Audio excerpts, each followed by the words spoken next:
Video করছি, মাকে পাঠাবো, মা দেখবে বলেছে। আমরা এখন চলেছি কোথায় কোথায় চলেছি আমরা? গোয়িংটু মন্দির।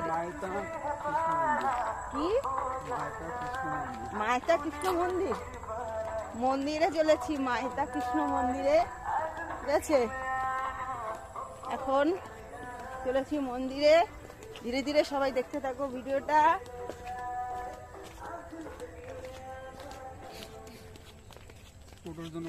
টোটোর জন্য আপাতত ওয়েট করবো।